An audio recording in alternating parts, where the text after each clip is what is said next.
갈라디아 교회의 문제는 교인들이 참 복음을 알았는데 어느 날부터 다른 복음을 따라가기 시작했다는데 갈라디아 교회 문제가 시작됐습니다. 그러면 당연한 질문은 다른 복음이 뭐냐라는 거죠. 그 다른 복음을 설명할 수 있는 대표적인 단어, 언어가 율법입니다. 그들이 복음이 아니라 율법을 따랐다. 그런데 문제는 사도 바울이 그 율법이 뭔지를 갈라디아서에서 자세히 설명하면 좋겠는데 설명하지 않았다는 거죠. 그래서 바울이 설명한 건 뭐냐? 그들이 따라가는 율법은 할례였다. 그리고 그들이 날과 달과 절기를 지켰다. 이 정도만 얘기했어요. 그것이 사도 바울이 갈라디아서에 얘기한 율법의 내용입니다. 그래서 추론해 보건대 그 사람들은 안식일을 지켰어요. 왜냐하면 유대의 날은 안식일이거든요. 그러니까 그 사람들은 예수 믿어도 토요일 날 예배 드렸을 가능성이 있어요. 그리고 그들은 동물 제사를 드렸을 가능성도 있어요. 왜냐하면 절기를 지켰거든요. 그러니까 생각해 보면 예수 믿는데 주일 안 지키고 토요일 지켜. 예수 믿는데 절기를 지켜 할례를 받아. 그게 무슨 예수 믿는 거예요?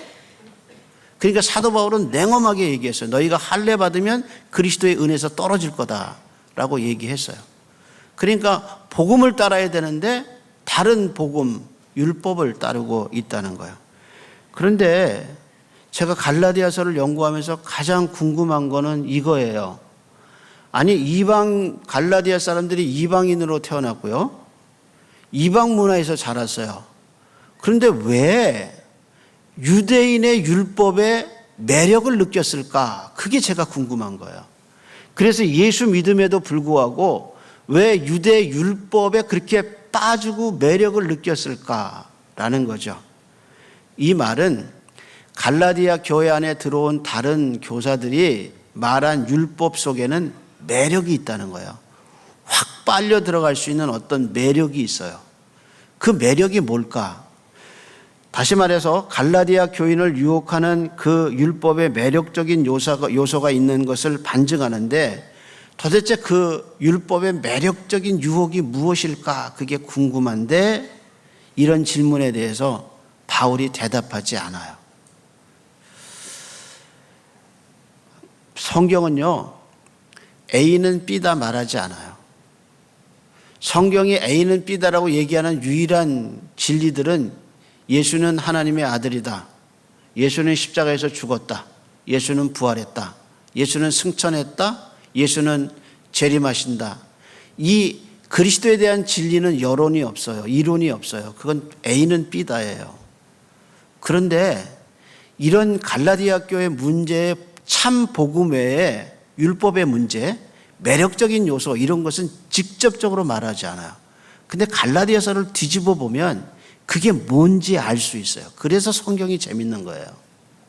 그래서 성경은 사람을 생각하게 만들고 묵상하게 만들고 기도하게 만들어요. 하나님 이게 무슨 뜻이죠? 그리고 그 성경 말씀이 믿어지면 그 안에서 역사가 일어나서 그 믿어진 말씀이 현실 속에 나타나는 능력이 있어요. 그래서 하나님의 말씀은 살아있는 거예요. 하나님의 말씀은 사람을 움직이고 우리의 정신을 새롭게 한단 말이에요. 그게 성경의 매력이에요. 그래서 A는 B다 그렇게 말하지 않아요. 그래서 갈라디아서에서 사도 바울은 그 율법의 매력적인 요소를 드러내놓고 말하지 않는데 살펴보면 알 수 있어요. 그래서 먼저 바울은 본문에서 율법의 규례를 매력을 느낀 갈라디아 교인들에게 율법의 한계성에 대해서 얘기하고 있어요. 너희가 그렇게 매력을 느끼는 그 율법은 한계가 있다는 거예요. 그러면서 율법의 한계성을 얘기하는데 한마디로 말해서 하나님이 정하신 구원의 방법은 믿음이라는 거예요. 그래서 의인은 믿음으로 말미암으리라 하고 하나님이 성경에 명확하게 말씀하셨어요. 의롭게 되는 거, 구원받는 거 율법 행위 아니에요. 그래서 율법 행위로 의롭다함을 얻을 육체가 없다고 분명히 못 받고 그 다음 말이 의인은 믿음으로 살리라. 이것이 하나님이 정하신 방식이란 말이야.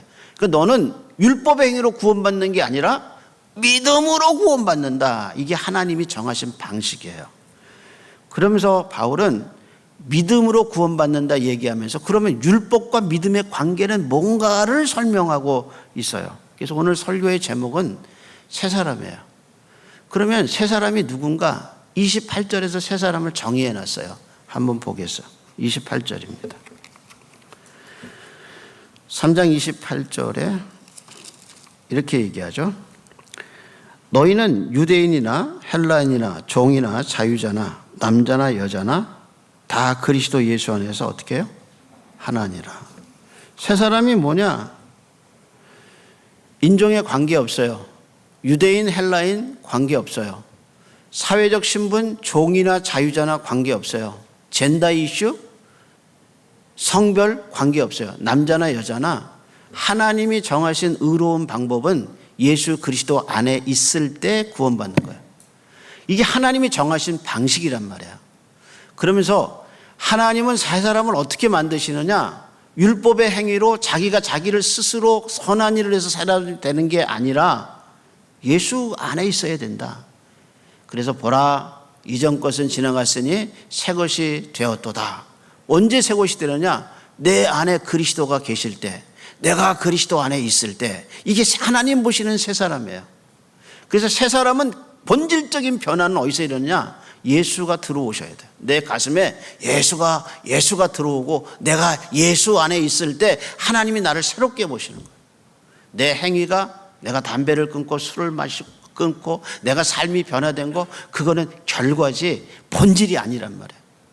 그렇기 때문에 하나님 보시는 새 사람은 뭐냐? 내가 예수 안에 있을 때 새 사람이에요. 자, 그런데 바울은 이 새 사람을 설명하기 전에 옛사람을 설명하고 있어요. 네가 예수 안에 들어와서 새 사람이 되기 전에 네가 율법 아래 있을 때 어땠느냐 하는 옛사람을 먼저 우리에게 얘기해 주고 있어요. 그래서 옛사람과 새 사람을 비교하고 있는 거예요. 그러면 이 옛사람은 어떻게 표현됐는가? 바울은 여기서 율법으로 다시 돌아가고자 하는 갈라디아 교인들을 설득하기 위해서 쉽게 그림 언어로 세 가지 비유를 들어요. 이게 바로 그림 언어예요. 그러니까 우리가 유치부 아이들이나 또 영아부 아이들에게 복음을 설명하기 위해서 선생님이 이렇게 그림을 갖고 설명하듯이 바울이 그런 갈라디아 교인들이 복음에서 율법으로 돌아가려는 사람들에게 율법의 기능과 한계성을 그림을 가지고 가르쳐 줬는데 그 첫 번째 비유가 뭐냐면 감옥 비유예요. 23절 한번 볼까요? 감옥 비유를 어떻게 했나 보세요. 믿음이 오기 전에 우리는 율법 아래 어떻게 해요?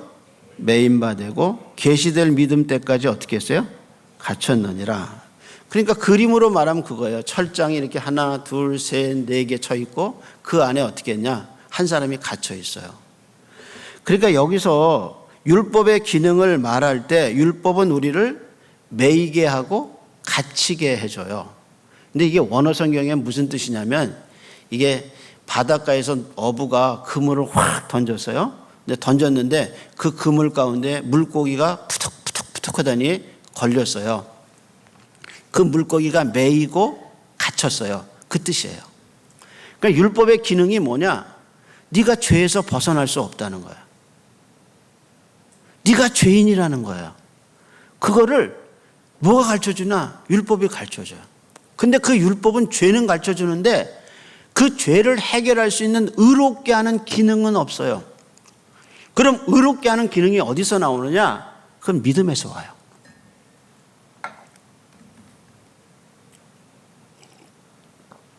그래서 바울은 믿음으로 의롭게 되는 거지 율법으로 의롭게 되는 게 아니라는 거예요.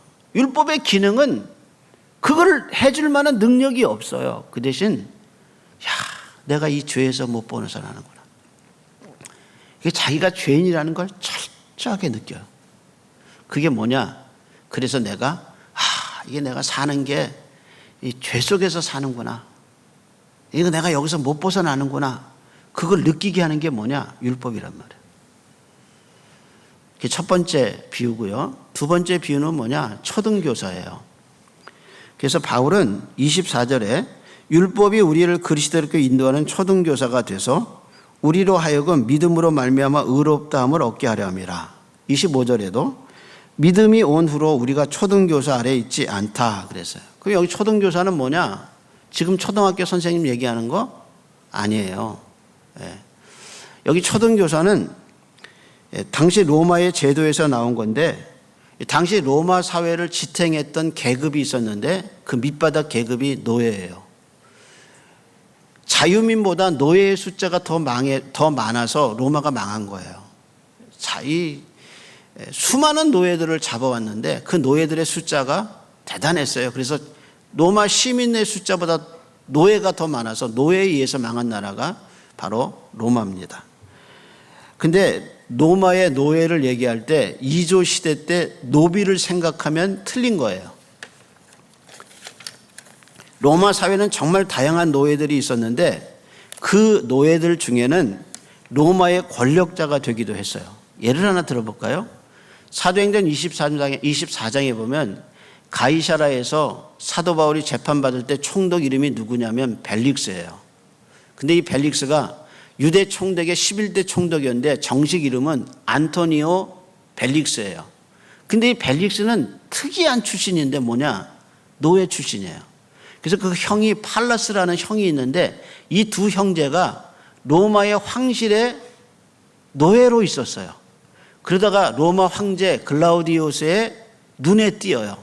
그래서 형인 팔리스가 글라우디오하고 굉장히 친하게 돼요. 그래서 그 덕에 이 노예 출신인 벨릭스가 유다의 11대 총독으로 왔어요. 그리고 24장에 보면 그의 아내가 유대 여자 드루실라예요. 근데 이 드루실라가 누구냐? 유다 나라의 제일 왕이었던 헤롯 대왕의 손녀예요. 그리고 아그리파 1세의 딸이에요. 그러니까 노예 출신인 이 벨릭스는 누구하고 결혼했냐? 헤롯 왕가의 딸하고 결혼한 거예요. 그러니까 세 번째 결혼이긴 하지만, 그러니까 노예가 그런 입지전적인 입장, 이렇게 위대한 사람, 위대한 권력의 자리에 오를 수 있는 제도가 뭐냐? 로마의 노예 제도라. 그래서 이 로마의 노예는 큰 부자도 되고 권력자도 되고 그리고 장군도 되고 군에도 나가고, 그래서 노예 제도가 이 사람들을 새롭게 했던 어떤 제도가 있었어요. 그런데 그 노예 제도 중에서 부유한 사람이 자기 자식을 가르치기 위해서 가정교사로 쓴 사람이 누구냐? 초등교사예요. 그래서 이 헬라 말에 이 말이 파이다고고스라는 말이에요. 파이다고고스라는 말인데, 이 초등교사는 로마의 벽화에 보면 어떤 남자가 채찍을 들고 있거나 아니면 나무를 들고 있어요. 그 사람이 파파이다고스예요. 그 사람이 누구냐? 초등교사예요. 근데 이 초등교사는 자기 그 주인의 자녀를 지식적으로만 가르치는 게 아니라 때로는 매를 대서 해야 할 것과 하지 말아야 할 것을 가르치기 위해서 매를 댈 수 있는 권한을 갖고 있어요. 그것이 이 초등교사의 특성이에요. 그래서 초등교사는 주인의 자녀에게 행해야 할 것과 행하지 말아야 할 것을 엄격하게 가르쳐 주는데, 바로 율법이 그 기능을 가르쳐 준다는 거예요. 그래서 율법이 뭐예요? 십계명 보세요. 하지 말라는 말이 더 많아요. 하라는 거는 부모 공양이에요. 나머지는 다 뭐냐? 하지 말라는 거예요. 그래서 집안에서 부모님이 아이들을 가르치는 거 보면 이게 율법이에요. 해라는 말이 많아요. 하지 말라는 말이 많아요. 하지 말라는 말이 많아요. 그리고 하라는 건 딱 하나 있어요. 뭐예요? 공부해라 그래요. 공부. 그게 인간이 갖고 있는 율법에 갇혀있는 인간의 모습이에요. 그래서 하지 마라는 말이 율법의 지배를 받는 인간의 모습이란 말이에요. 자연히 하지 말라거나. 근데 하라는 거는 별로 없어요. 그래서 율법은 하지 말라는데 그걸 누가 역할을 하냐? 초등교사가 역할이에요. 예를 하나 들어볼게요. 안식일은 유대인들에게 엄청나게 중요한 거예요. 근데 안식일날 뭐 하지 말라고 그랬냐면 일하지 말라고 그랬어요. 그래서 유대 랍비들이 머리를 맞대고, 그러면 일하지 말라는 게 뭐냐? 그건 짐을 들지 않는 거다. 그래서 39개의 일하지 않는 규례를 만들었어요. 그래서 그 규례 중에 하나가 짐을 들지 말라. 그런데 문제가 생겼어요. 짐을 드는 게 뭐냐? 집에서 애들을 안아주는 거예요. 안식일 날. 그게 드는 게 뭐냐면 이게 짐이거든요. 그러니까 애들을 안아줘도 되느냐 하는 이슈가 생긴 거예요. 이게 짐인데, 그래서 애들을 옮겨놓고 이러는데 이게 짐이잖아요. 그러니까 유대인들이 모여서 랍비들이 뭐라 했냐, 애를 드는 것은 괜찮다. 근데 애 손에 돌이 쥐어졌거나 애 손에 다른 것이 쥐어져 있는데 들으면 그건 일이다 그랬어요. 그래서 안식일을 파괴하는 거다. 이런 식으로 안식일의 규례를 만들어서 사람들을 지키게 했는데, 신기한 거는 뭐냐면 그걸 지키면 편한 거예요. 그러니까 안식일에 대한 복잡하기는 하지만 그렇게 안식일을 지키면서 어떤 일이 있냐면 자기가 신앙생활을 굉장히 잘하는 것처럼 느낀 거야. 근데 갈라디아 교인들 중에 이 유대인들의 규례의 매력을 느낀 사람이 뭐냐면, 자기는 신앙생활을 잘하고 싶은데 이런 규례를 지키면 자기가 굉장히 신앙생활을 잘하고 있다고 생각하는 매력을 느끼기 시작했다는 거예요. 그런데 비해서, 그러면 성경은 주일 성수에 대해서 뭐라고 얘기하느냐? 여러분 다 뒤져보세요. 주일날 이렇게 해라 저렇게 해라 없어요. 그래서 성경을 기반으로 만든 장로교의 그 신앙 고백 중에 웨스트민스터 신앙 고백에 주일 성수에 대해서 뭐라고 얘기하느냐, 이렇게 질문이 던져요. 주일을 어떻게 보낼 것인가? 주일을 어떻게 거룩하게 지킬 것인가? 라고 얘기하면서, 주일을 거룩하게 하는 것은 그 시간을 전적으로 공적이나 사적으로 예배하는 일에 드리는 것을 기쁨으로 삼아야 하며, 그 목적을 위하여 우리 마음을 준비할 것이며, 세상 일을 미리 부지런히 절제 있게 배치하고 적절하게 처리하여 주일의 의무보다 자유롭고 적절하게 행할 수 있어야 한다. 이렇게 얘기했어요. 이게 뭐냐면, 주일을 어떻게 거룩히 지키느냐? 옷을 위에는 흰 거, 아래는 검은 거, 여자는 이렇게 입고 남자는 이렇게 입고, 주일날은 이거 사도 되고 이거 사면 안 되고, 규례가 하나도 없어요. 주일은 뭐냐? 하나님을 영화롭게 하기 위하고 하나님을 예배하기 위해서 네가 사생활을 절제하고, 그리고 하나님의 예배에 집중하고, 그 예배에서 개인적으로나 개인적으로 공적으로 사적으로 그 하나님께 예배하는 일에 집중해라. 이것이 정신이란 말이야. 그래서 마음에 준비하고 세상 일을 미리 적절히 하고 주일의 의무보다 더 그것이 잘 될 수 있도록 하라. 이것이 주일의 정신이에요. 하나도 규례가 없어요. 그런데 안식일은 규례가 너무 많은 거예요. 그러니까 주일을 지키는 갈라디아 교인들은 내가 주일날 좀 더 하나님을 영화롭게 하고 신앙생활을 잘하고 싶은데 규례가 없는 거예요. 어떻게 하는지. 그런데 안식일을 지키다 보니까 너무 명확하게 그렇게 안식일을 지키는 거예요.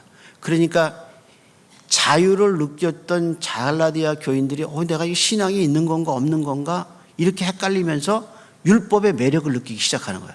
그래서 그렇게 지키면 자기가 신앙이 굉장히 높아지고 굉장히 잘 지킨다는 생각을 하게 만드는 것이 율법의 정신이란 말이에요.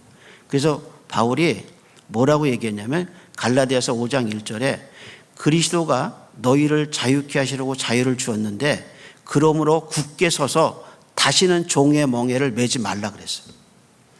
그러니까 갈라디아 교인들이 왜 율법의 매력을 느꼈냐면, 그걸 지키면서 자기가 신앙생활을 잘하고 있다는 확신을 갖게 됐다는 거예요.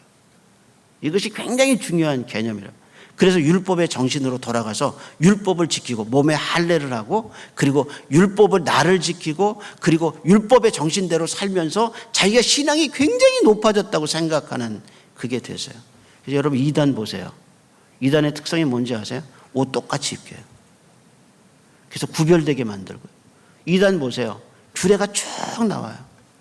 그것이 이단의 특성이에요. 그래서 만약에 우리 교회가 여러분 주일날 남자는 이렇게 입고 여자는 이렇게 입십시오. 복음 정신 아니에요.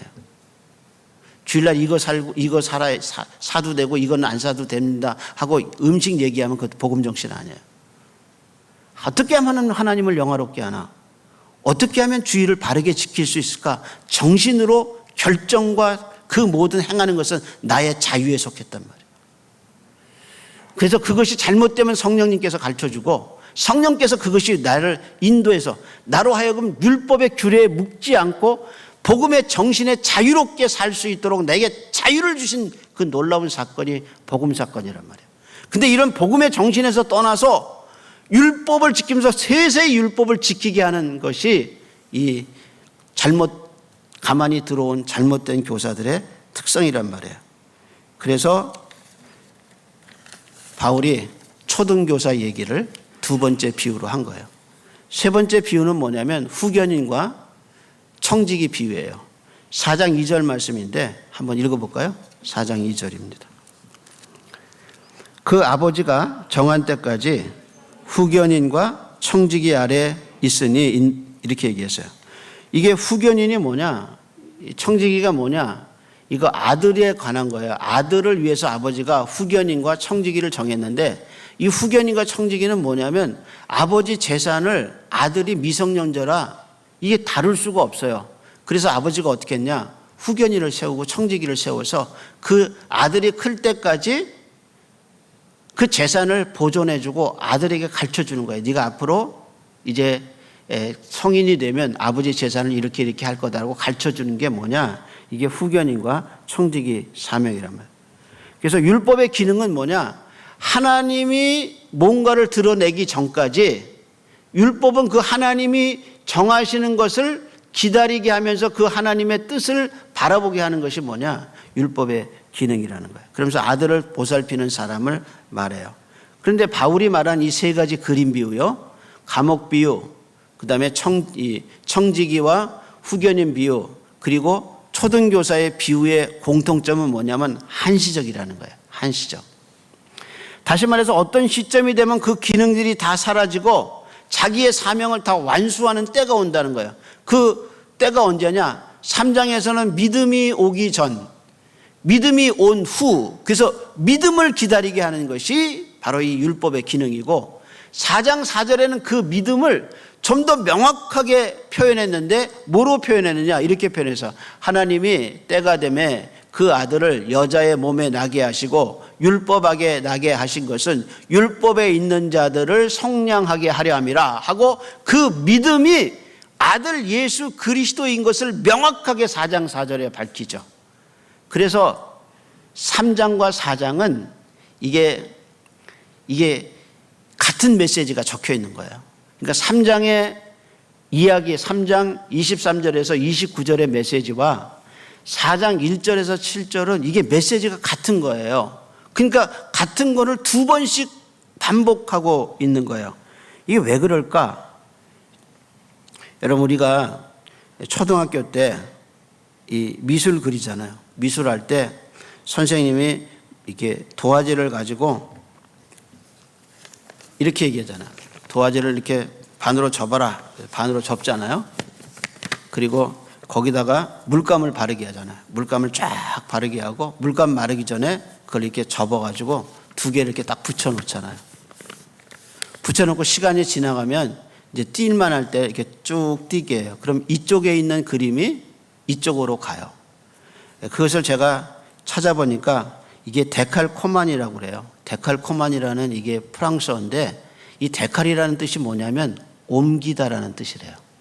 그러니까 여기 있는 그림이 똑같이 이쪽에 붙여서 옮겨진다. 이게 데칼코만이라는 거. 그런데 이 복음이 그래요. 지금 사도 바울이 한쪽에다가 율법의 기능을 얘기하고 또 한쪽에 또 율법의 기능을 설명했는데 여기서 딱 한 가지 차이점이 있어요. 그 차이점이 핵심이에요. 그러니까 같은 메시지를 두 번 얘기했다는 건 그만큼 중요한데 3장 23절에서 29절 사이엔 없는데 4장 1절에서 7절 사이에는 누구 얘기를 하냐면 성령님 얘기를 한단 말이야. 그래서 성령님 얘기를 하는데 그 성령님의 얘기를 아들의 영으로 얘기해요. 4장 6절 한번 찾아보죠. 4장 6절입니다. 너희가 아들이므로 하나님이 그 아들의 영을 우리 마음 가운데 보내사 아빠 아버지라고 어떻게 해요? 부르게 하셨느니라. 그렇게 했어요. 저를 보셔야 잘 따라. 여기서요 하나님이 주신 게 3장과 4장에서 하나님이 주신 게 몇 가지가 있어요. 자, 하나님이 아브라함에게 하나님이 언약 약속을 주셔요. 그게 카리스라는 말에서 나왔거든요. 하나님이 아브라함에게 아들 예수가 올 것을, 그 자손 그리스도가 올 것이라고 아브라함에게 하나님이 약속을 주셔요. 430년이 지난 다음에 하나님이 이번에 모세에게 율법을 주셔요.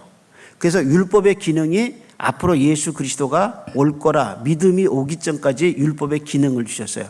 그러다가 드디어 때가 되니까 하나님이 그 아들을 여자의 몸에 나게 하시고 율법 아래 나게 하셔요. 그래서 하나님이 누굴 주시냐면 예수님을 주셔요. 근데 문제는 이 예수님을 우리가 알 수가 없다는 거예요. 그러니까 하나님이 어떻게 하셨냐면 이 예수를 알 수 있게 하는 아들의 영이신 성령님을 누구에게 주셨냐? 우리 마음에 주셨다는 거예요. 그러니까 시대는 달라도 아브라함, 모세, 예수님 시대, 그리고 성령 시대, 이 시대는 달라도 누구는 같으냐? 하나님은 같으셔요. 그래서 사도 바울이 하나님은 중보자 얘기하면서 하나님은 하나시니라. 그러니까 이 모든 역사에서 이렇게 아브라함 시대까지 지금 성령을 주시는 이 시대까지 하나님이 우리 한 사람 구원하고자, 우리 인간을 구원하고자 아브라함 시대부터 성령 시대까지 이렇게 하나님이 계속해서 구원의 방법을 주셨다는, 그래서 너를 구원하고 우리를 구원하고 여러분을 구하고 저를 구원하신 하나님은 한 분이시라는 거예요.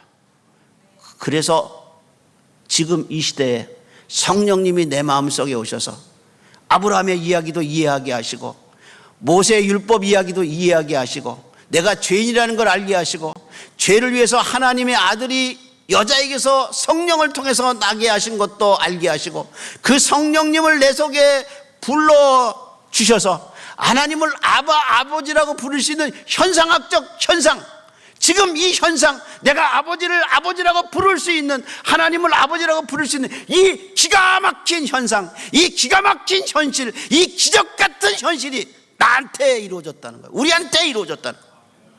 그러니 얼마나 놀라운 진리냔 말이에요. 그래서 아들의 영이 내 속에 들어오셔서 하나님께로 내가 났다는 것을 증명하고 있구나. 이게 하나님의 구원 역사예요. 근데요, 더 놀라운 것은 7절이에요. 7절 한번 볼까요? 이렇게 얘기하죠. 그러므로 내가 이후로는 종이 아니요 아들이니 아들이면 하나님으로 말미암아 뭘 얻어요? 유업을 얻을 자는.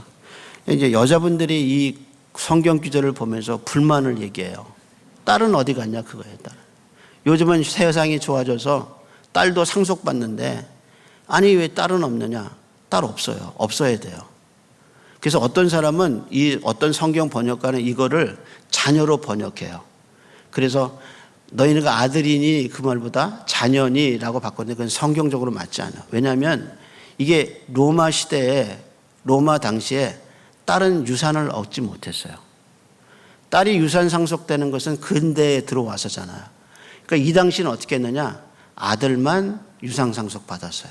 그래서 아들이 아버지의 유업을 갖는 거예요. 근데 실제요, 로마 시대에 입양이라는 그 제도가 있는데 어느 날 부자 주인이 자식이 없어요. 근데 종들 중에 보니까 눈에 띄는 종이 있어요. 그리고 사랑이 가는 종이 있어요. 그래서 자기가 죽기 전에 그 종을 아들로 삼아요. 그게 입적이에요. 그래서 자기가 평생 동안 해놨던 모든 유업을 누구에게 주느냐? 아들에게 주는 거예요. 이 입양 제도를 얘기하면서 성령님을 우리에게 보내셔서 하나님 아버지가 갖고 있는 그 모든 위대한 유산을 우리에게 주셨다는 거예요. 천국도 주셨고요, 구원도 주셨고요, 하나님으로부터 나오는 평강과 희락과 기쁨도 하나님이 우리에게 주셨어요. 그래서 세상의 환난 가운데서도 하나님의 평강을 누릴 수 있고요, 하나님의 구원의 기쁨을 누릴 수 있고, 세상을 살면서 영적 담대함이 어디서 오느냐? 하나님이 내 아버지란 말이에요. 하나님이 나를 지키신단 말이에요. 우리의 자존감이 어디서 오느냐? 나의 학력과 나의 실력과 나의 재산에서 오는 게 아니에요. 옷은 비루하고 많이 배우지는 못했고 내가 가진 것은 없어도 내 자존감은 어디서 오느냐? 하나님이 내 아버지예요. 하나님이 내 아버지야. 그 아버지가 나를 사랑하셔서 아들을 주셨고 그 아들의 영을 내 속에 부어주셔서 하나님을 경배하고 하나님을 의지하고 살 수 있는 존재가 되게 하시고 새 사람이 되게 하셨다는 거예요. 그게 바울이 말하는 새 사람이에요. 예수 안에 있는 사람, 성령을 받은 사람, 그 사람이 여러분과 저인 줄로 믿습니다. 기도하겠습니다. 하나님, 세상 사느라고 세상의 문화와 세상의 광야를 지나면서 믿음이 약해졌습니다. 구원의 확신이 적어졌습니다. 그리고 하나님에 대한 신뢰가 약해졌습니다. 근데 예배 속에 불러주셔서 하나님의 시간 속에 불러주셔서 세상의 소리가 아니고 사람의 말이 아니라 하나님의 음성을 듣게 하시고 하나님의 말씀을 듣게 하셔서 믿음을 살려주시고 확신을 주시고 하나님의 사랑을 경험하게 하셔서 감사합니다. 하나님 붙잡아 주시고 인도하여 주시고 살아계신 하나님이 세상의 통치자요, 이 하나님이 우리의 아버지라는 이 믿음을 갖고 살아가는 우리 성도들에게 붙잡아 주시옵시고 성령 하나님의 충만함과 성령 하나님의 인도하심이 각 사람 삶 속에서 나타나는 놀라운 한 주가 되게 복을 입혀 주시옵소서. 이제는 우리를 위하여 죽으시고 부활하여 주셔서 우리의 목자가 되어주신 우리 주님 예수 그리스도의 은혜와 아들 예수 그리스도의 피로 그 능력으로 그 아들 예수의 이름으로 기도하는 세밀한 음성까지라도 응답하시는 자애로우신 하나님의 사랑과 진리를 확인시켜 주시는 성령님의 믿음 주시는 역사가 오늘 예배한 모든 이들의 심령 속에 이제로부터 영원토록 함께 있을지어다. 아멘.